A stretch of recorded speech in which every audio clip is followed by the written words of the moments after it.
हुन्छ, सर्वप्रथम परमेश्वरलाई धन्यवाद होस्। देश विदेशमा रहनुभएका सम्पूर्ण प्रभुको आदरणीय मित्रजनहरूलाई जय मसीह अभिवादन। मैले मृत्यु विपत्तिबाट नयाँ जीवन पाएको म धरान्ते र सुनसरी निवासी क्रिस्चियन चर्चको पास्टर जीवनदीप सुब्बा। मेरो साँचो जीवन गवाई वास्तविक मृत्यु विपत्तिबाट जीवन मैले पाएको छु, यो मेरो गवाई हो।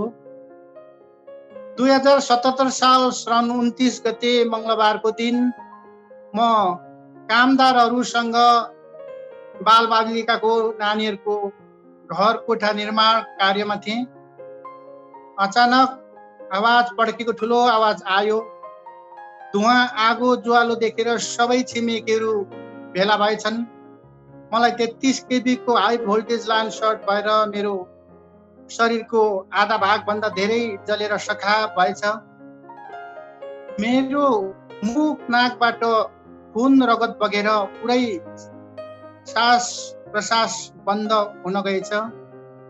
छामछुम गरियो, म शून्यतामा थिएँ। मृत्यु भइरहेको समाचार घर गाउँमा सम्म पुगेछ।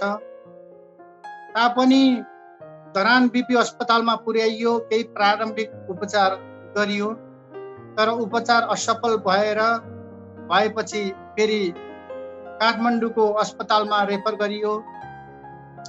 लैजाने क्रममा लामो जोखिम यात्रा साथै कोरोनाको बन्द हडताल भए थियो। काठमाडौँ हस्पिटलमा पुग्दा विराम अवस्थामा असम्भव देखेर डाक्टरहरू र व्यवस्थापनले उपचार गर्न इन्कार गरे। पोस्टमार्टमको निम्ति आफन्तहरू बोलाउन तयारी गर्नलाई सल्लाह दिए। बिरामी साथमा रहने देख्नेहरू र परिवारजन सबैले माया मारिसकेको अवस्था थियो। म शून्यतामै थिएँ। मेरो मुटु किडनी लङ्समा भएको घाउ, छाला अपरेसन, दैनिक ड्रेसिङ, लामो समयको पीडा सामना गर्न नसकेरको कारणले गर्दा आफूले पटक्कै बाँच्न नसक्ने निर्णय गरिसकेको थिएँ। श्वास प्रश्वासमा निष्क्रिय भयो। पाइपको सहारा नाकबाट खुवाउने, अर्काको रगत लिएर आइसियुमा 19 दिनसम्म औषधि कृत्रिम सहाराबाट जिउनु परेको थियो। यो लामो 1.5 महिनासम्मको मानसिक शारीरिक कष्टमा ज्यादै कष्टकर थियो। पीडादायक थियो यो मेरो परिस्थिति भन्न पनि गाह्रो हुन्छ सम्झिँदा। मेरो दुर्घटना जतिखेर भयो मलाई धेरै माया गर्ने बाबा म आइसियुमा हुँदा बोल्न चाहनुभयो, म बोल्न सकिनँ। त्यसपछि उहाँलाई शक भयो अनि 2 महिनापछि मलाई सधैँ नै छोडेर जानुभयो। उहाँ ब्रिटिस आर्मी हुनुहुन्थ्यो, उहाँसँग 80,000 पेन्सन थियो। आर्थिक गुमाउनु, सेवाकाई गुमाउनु, मलाई क्षति हुनु यो चाहिँ एउटा अपूरणीय क्षति थियो। मलाई छोडेर मेरो बाबा जानुभयो अनि मेरो बाबालाई उठाउनु अनि मलाई परमेश्वरले यहाँ छोडिदिनु उहाँ परमेश्वरको योजना थियो जसलाई मैले स्वीकार्नु पर्दछ। मृत्युको विपत्ति मेरो जीवनमा सङ्घर्ष भइरहेको थियो। त्यस समय परमेश्वर एकान्तमा अयुबको जीवनद्वारा मसँग बोल्नुभयो।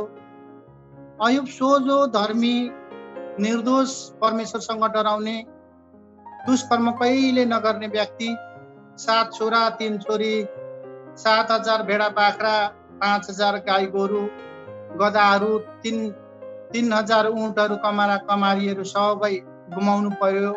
अयुब धर्मै भए पनि भौतिक शारीरिक सबै कुराहरूको समाप्त भएको देखियो।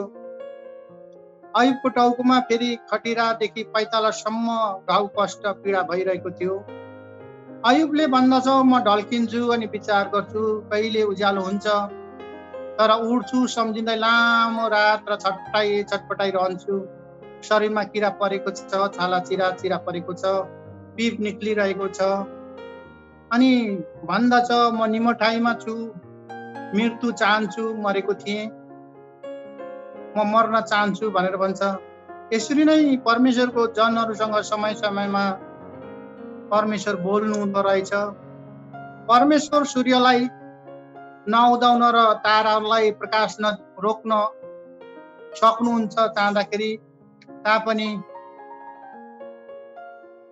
अयुब परमेश्वरमा धर्मी थियो तापनि मृत्यु विपत्ति आएको थियो। किन होला जस्तो लाग्छ। धर्मशास्त्र बाइबलले भन्छ धार्मिक जनहरूलाई पनि धेरै विपत्तिहरू आइपर्दछ। परमप्रभुले यी सबैबाट उद्धार गर्नुहुनेछ। यसकारण मृत्यु विपत्ति सबैजनालाई पर्न सक्छ। मसँग परमेश्वर यस प्रकारले बोल्नुभयो। मृत्यु विपत्तिहरूसँग 4टा कारणहरू यस प्रकार छन्। पहिलो कारण चाहिँ पश्चाताप गराउनको लागि। अयुबको पुस्तकमा भन्दछ स्त्रीबाट जन्मेको मानिसहरू कोही पनि धर्मी र निर्दोष रहँदैनन्। छोराछोरीहरू, परिवारहरू कैयौं पार्टीमा, भेटघाटमा, मनोरञ्जनमा कार्य भइरहेको हुन्थ्यो। अयुबको परिवारमा जतिखेर परमेश्वरको दृष्टिमा अनादर भएको हुन्थ्यो, स्वार्थी थिए, ईश्वर विरोधी थिए, ईश्वरलाई श्राप्ने गरिरहेको थियो। अयुबले कसैले परिवारमा यस्तो पाप गर्यो कि भनेर पाप मोचन र शुद्धिकरणको निम्ति बलि चढाइरहने गर्थ्यो। दोस्रो चाहिँ धार्मिकता जाँचको निम्ति आपत्तिहरू आउँछ। परमेश्वरको सामु स्वर्गदूत र शैतान पनि हाजिर थिए अनि वार्ता यसरी सुरु हुन्छ। परमेश्वरले भन्नुहुन्छ कहाँबाट आए शैतान? शैतानले भन्दछ म चारैतिर घुम्दै फिर्दै आएको। परमेश्वरले भन्नुहुन्छ तँलाई थाहा छ, याद गर, अयुब भन्दा असल, सोझो, धर्मी, विश्वासयोग्य, डराउने, दुष्कर्मबाट सधैँ अलग बस्ने महान व्यक्तिहरू कोही छैन। शैतानले भन्छ त्यसको सम्पत्ति सबै प्रहार गर्नुहोस् न, तपाईँलाई श्राप छ। परमेश्वरले भन्नुहुन्छ लौ सबै धन सम्पत्ति धेरै भयो तर उसको शरीरलाई नचुनु र हेर्नु। भौतिक, शारीरिक, आत्मिक सबै क्षति भएको छ। टाउको जिउभरि खटिरा छ, मृत्युसम्म पुगेको छ। अनि श्रीमतीले भन्छ अब त सबै सक्यो, अझै तपाईँले परमेश्वर पुकार गर्ने? अयुबले भन्दछ के ईश्वर सुखमा मात्रै हो र दुःखमा नपुकार्नु? भुइँमा घप्टो परेर भन्यो म नङ्गाई आएको, नङ्गाई जान्छु, परमेश्वरले लिनुभयो, परमेश्वरले दिनुभयो। फरक यति नै हो, मानिस हामी सबैजनाले जब परमेश्वरले दिनुहुन्छ हामी धन्यवादी हुन्छौँ।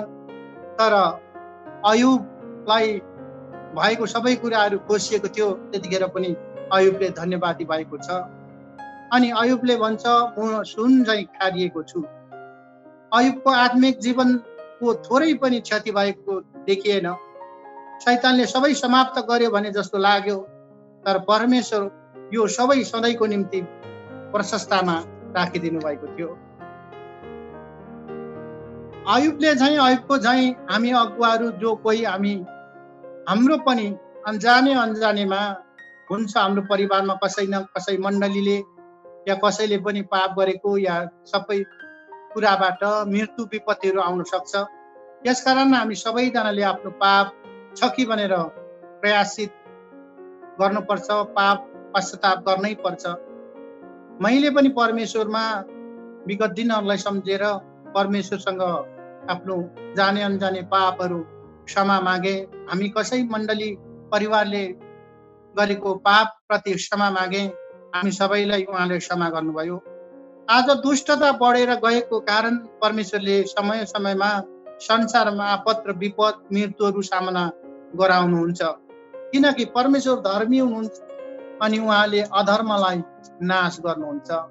तेस्रो कुरा, ईश्वरीय महिमा प्रस्तुत गर्नलाई सामर्थ्यमा प्रस्तुत गरेर मात्र परमेश्वर शक्तिमान मै हुँ भनेर मानिसहरूबाट परमेश्वर आफ्नो महिमा लिन चाहनुहुन्छ। पर्वत आरोहणी केली जेम्सको मृत्यु जब हुन्छ, आफ्नो दाजु ईश्वर शास्त्री फ्रेडरिक जेम्सले मृत्यु र पुनरुत्थानको बारे महत्त्व व्याख्या गर्न निशब्द हुनुहुन्थ्यो। त्यसरी नै म पनि एउटा ईश्वर शास्त्र अध्ययन गरेँ।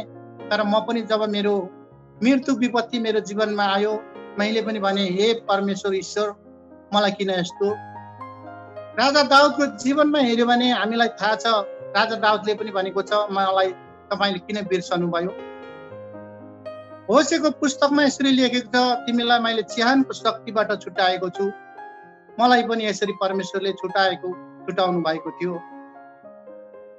अयुबले भन्दछ म मरेको थिएँ, बाँचेको छु। मैले सुनेको थिएँ मात्र, तर मैले आँखाले देखेको छु। मैले पनि परमेश्वरको सामर्थ्यलाई मेरो जीवनमा देख्न सकेँ। जब मृत्युको विपत्तिमा थिएँ, परमेश्वरले मलाई तलबाट माथि लैजानुभयो र मसँग वचनद्वारा परमेश्वर बोल्नुभयो। परमेश्वरले हाम्रो पापबाट छुटकारा गरी आत्माको उद्धार गर्ने अनन्त जीवन दिनुहुने मात्र होइन, तर पृथ्वीमा जीवन रहँदा उहाँको आज्ञा पालन गर्नेलाई बिमारीबाट चङ्गाई, स्वास्थ्य गरी आवश्यक धनमान सम्मान दीर्घायु उहाँबाट नै प्राप्त हुन्छ भन्ने विश्वास गर्नुपर्दछ, बुझ्न जरुरी छ। यो मैले गवाई पाएको छु, विश्वास गरेको छु। यस संसारमा जब पूर्णता सुख उज्यालो मात्रै छैन रहेछ, तर अभाव अन्धकार उकाली ओह्राली दुःख पीडा गरी भरि मृत्यु पनि सामना गर्नु पर्दो रहेछ। यो संसारमा जे कुराहरू घट्दछ यो सबै ईश्वरको इच्छा योजना भित्र रहन्छ। कसै उहाँको इच्छा बेर केही पनि हुन सक्दैन। विश्वयुद्धको विजयी बहादुर हिटलर अन्त्यमा आफै आत्मा हत्या गरेर मर्नु पर्यो किन? मिश्रमा 40 वर्ष मरुभूमिमा लामो कष्टपूर्ण यात्रा सामना गर्नु पर्यो। अझै 30,000 भन्दा धेरैको मृत्यु पनि भएको छ किन? विश्व प्रसिद्ध प्रचारक रवि जकारिया डाक्टर बिली ग्राहमको पनि मृत्यु भयो। पावल पत्रुस यूहन्नाको पनि हत्या गरिएर मारियो। पापको कारण परमेश्वरले संसार पृथ्वीलाई नाश गर्न योजना बनाउनु भयो। सबै मानिस भ्रममा भए, कसैले बुझेन। जब नुहाले जहाज बनाएर अन्त्यमा ठुलो जलप्रलय आयो, त्यसपछि जलप्रलय गराउनु अघि ढोका बन्द गरिदिने पनि परमेश्वरै हुनुहुन्थ्यो। चौथोमा सामूहिक रूपमा अगुवालाई चेतावनी दिनको लागि, शिक्षा दिनको लागि। हामी जान्दछौँ अयुबको मित्रहरू थिए। जब अयुबलाई यो आपत्तिहरू पर्दछ, सबै मिलेर उनलाई सहानुभूति दिनको लागि, स्थिर गराउनको लागि आएको छ। अयुबको जीवन एक असल पहिचान भएको महान व्यक्ति थियो। उनलाई यो विपत्ति आउन असामान्य कुरा थियो। तापनि त्यसरी आपत्ति आएको छ। मेरो विपत्तिमा हाम्रो सम्पूर्ण अगुवा मित्रहरू सामूहिक रूपमा दुखित, शोकित, आश्चर्य भएर सान्त्वना दिन म कहाँ आउनु भएको थियो, भेट्न आउनु भएको थियो। परमेश्वरको वचनले भन्दछ, मानिसहरूलाई लापरवाही चालबाट सुधार्न, घमण्ड हुनबाट रोक्न, यो मृत्यु विपत्तिको रोक्नु हुनुहुन्छ। अनि यो मृत्यु विपत्ति शिक्षा अयुबलाई मात्रै नभएर हामी अगुवा सबैलाई, मलाई मात्रै नभएर सबै अगुवाहरूलाई दिनुहुन्छ। अब परमेश्वरको आगमन, न्यायको आगमन नजिक छ र आउँदो दिनहरूमा अगुवाहरू हामी सबै होसियार भई परमेश्वरको नजिक बन्न पर्दछ। परमेश्वरसँग हिँड्न जरुरी छ। अब दोस्रो आगमनको निम्ति तयारी बन्न जरुरी छ। परमेश्वरले मलाई मृत्युको विपत्तिमा एकान्त भई तलदेखि माथि लैजानुभयो। धेरै विश्वासी जन बाल बालिकाहरूको साथ मसँग बोल्नुभयो। म एक्लै थिएन, लाखौं करोडौं मानिसहरूले मेरो साथ थिए र प्रार्थना गरिरहेको थिए। मलाई पनि मेरो जीवनमा मृत्यु विपत्ति भयो किन होला भने परमेश्वर बोल्नुभयो। सायद विशेष म एक प्रभुको दास अगुवा थिएँ, सेवा त गर्दै थिएँ, तर धेरै संसार र स्वार्थमा म हराइरहेको थिएँ होला कि। अब परमेश्वरले मलाई मृत्युको विपत्तिबाट नयाँ जीवन दिनुभयो। म पूर्ण विश्वास गर्छु, मेरो अनुग्रही कृपालु परमेश्वरसँग प्रार्थना गर्छु कि मेरो बाँकी पूर्ण जीवन समर्पण उहाँमा चढाउँदछु। उहाँको आराधना, महिमा, सेवा गर्न चाहन्छु। तपाईहरू अगुवाहरू, विश्वासी जनहरू हुनुहुन्छ भने सबैजनाले एकपल्ट सोच्न आवश्यक छ, तपाईँ र मैले साँचो परमेश्वरलाई महिमा गरेको छौँ? ईश्वरप्रति हामीले इमान्दार साथ आज्ञा पालन गरी भक्ति गरेका छौँ भने निश्चय नै परमेश्वरले आफ्नो प्रतिज्ञा हामीसँग पुरा गर्नुहुन्छ। मेरो निम्ति हजारौं मात्रै होइन, करोडौं मानिसहरूले प्रार्थना गरे, सहयोग गर्नुभयो।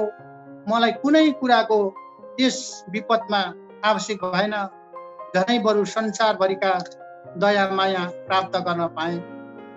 धर्मशास्त्रले भन्छ, त्यो मानिस धन्यको जसलाई परमेश्वरले चिताउनुहुन्छ। अनुशासनलाई इन्कार नगर, उहाँले चोट पार्नुहुन्छ, पट्टी बाँधिदिनुहुन्छ, निको पार्नुहुन्छ। कहीँ आपद विपदमा पनि उहाँले बचाउनुहुन्छ। अनिकाल मृत्युबाट बचाउनुहुन्छ। युद्धको कुर्राबाट पनि सुरक्षित राख्नुहुन्छ, डराउनु पर्दैन भन्नुभएको छ। वचनले भन्छ, ठिक ऋतुको बाली झैँ पुरा वृद्ध अवस्थासम्म मात्र मृत्यु पाउनेछौ भनेर भन्नुभएको छ। परमप्रभुले अयुबको जीवनमा पहिलेको भन्दा पछिल्लो समयलाई धेरै आशिष दिनुभयो र सबै सम्पत्तिहरू 2 गुणा बढाइदिनु भयो अनि सुदिन फर्काइदिनु भयो। शैतानले अयुबको सबै भौतिक, शारीरिक, आत्मिक धन मान समाप्त गरेको झैँ लाग्यो, तर परमेश्वरबाट जीवनमा सधैँको निम्ति शान्ति, समृद्धि, प्रशस्तता राखिदिनु भयो। मेरो विश्वास यही हो, परमेश्वरले मलाई प्रशस्त अनुग्रह कृपा गर्नु भएको छ। अब धरान, काठमाडौँ, देश विदेशमा विश्वभरि मण्डलीका अगुवा, मिडियाका सञ्चालक प्रमुखज्यूहरू, सबै विश्वासी जन, आफन्त, मित्रहरू, मैले तपाईहरू सबैजनालाई निरन्तर प्रार्थना, सहयोग, प्रेम, गुण मेरो जीवनभरि बिर्सिने छैन। तपाईहरू सबैजनालाई मेरो हृदयबाट म धन्यवाद गर्छु। तपाईहरूको निम्ति म तपाईँहरूको साथमा म प्रार्थना गरिरहनेछु